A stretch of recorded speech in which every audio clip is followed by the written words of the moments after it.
And we'll roll the travel bag back out here and start going back over it. So the easiest way when you're learning and just getting going with this is to try to lay it out as much as possible to eliminate the confusion or any confusion you might have just becoming more familiar with it. So like I said, lay it out. Look at it, make sure everything is as even as possible just to make it easier on yourself. Open up your BCD area, the wings, and that's a great place to start.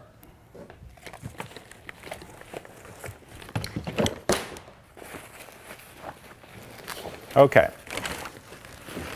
Grab your BCD, and what you obviously want to do is make sure all the air's out of it.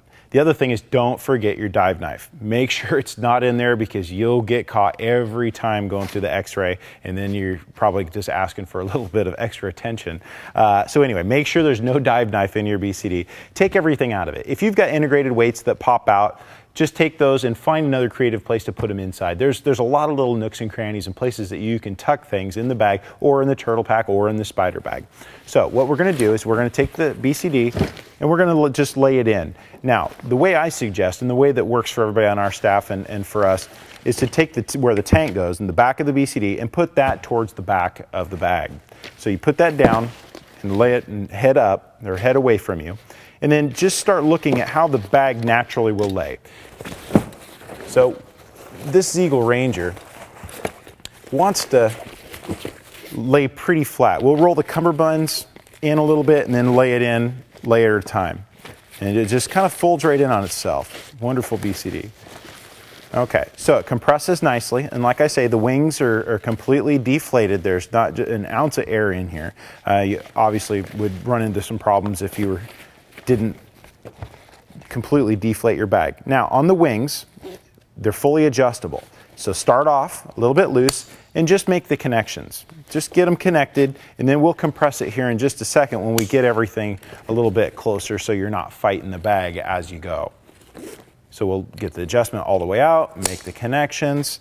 We'll get the big 2-inch connections and get them all the way out. Pull it up.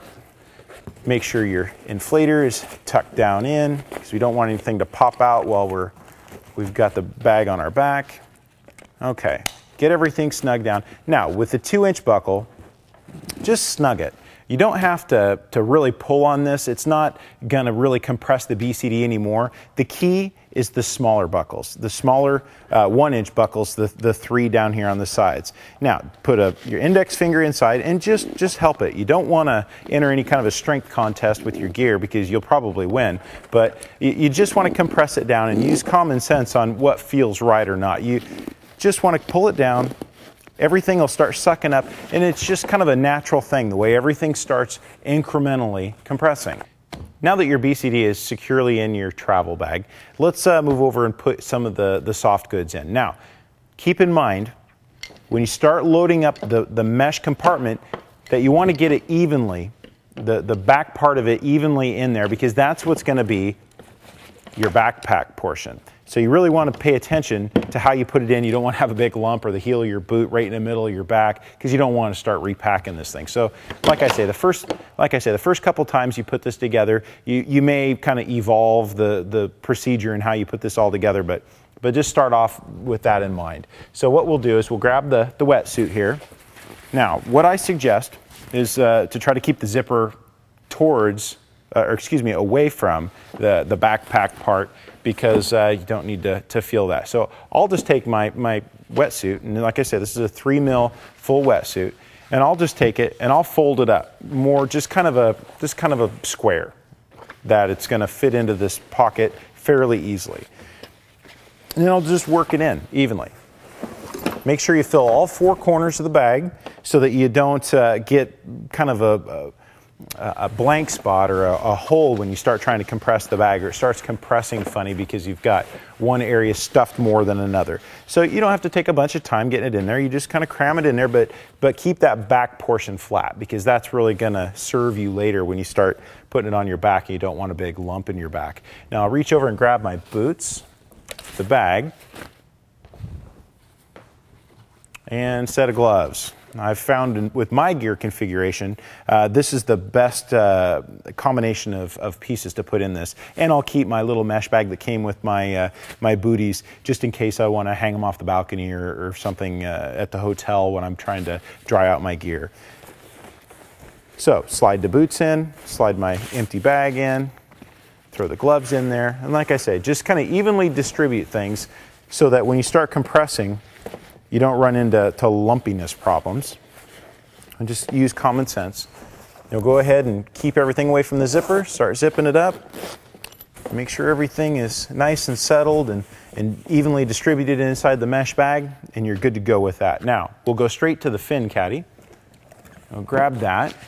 Now, when you put your fins inside the fin caddy, you want to put them back to back, or bottom to bottom, tip to tip, and the tips go into the fin caddy first, into the corral, into the lasso, the oval at the top of it. And I'm sure that in your hands it makes a lot more sense than me describing it here, but like I say, just take a look at it, play with it a little bit, and you'll figure it out. It's pretty basic. Okay, so we'll get everything situated here.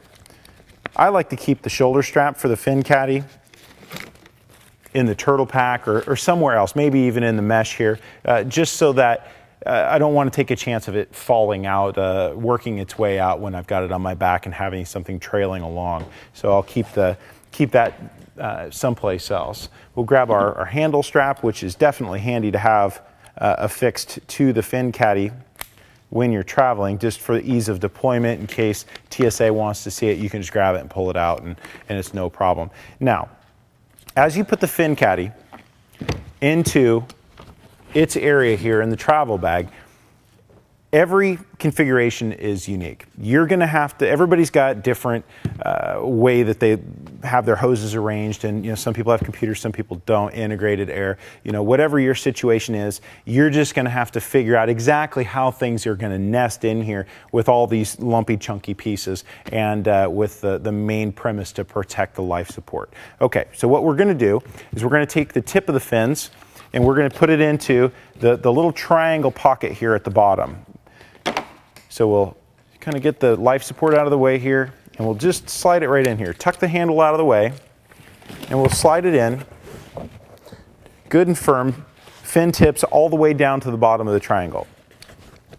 Pull the flap up, give it a little bit of a push in this way to try to get everything to move down into the bottom corner, just so we're going to have a good strong surface to roll with here. We're about ready to roll everything up here.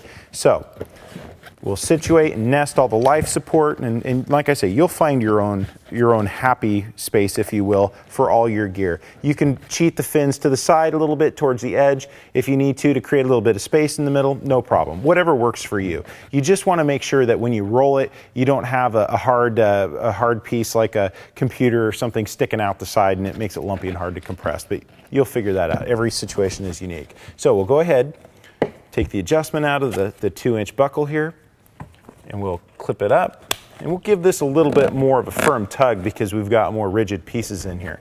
Now, again, this is a key to the bag, the fins. We've taken out, to get that 5-6 pound weight on the bag, we've eliminated all of the rigid structure of the bag and are using the actual pieces of gear as the structure for the bag.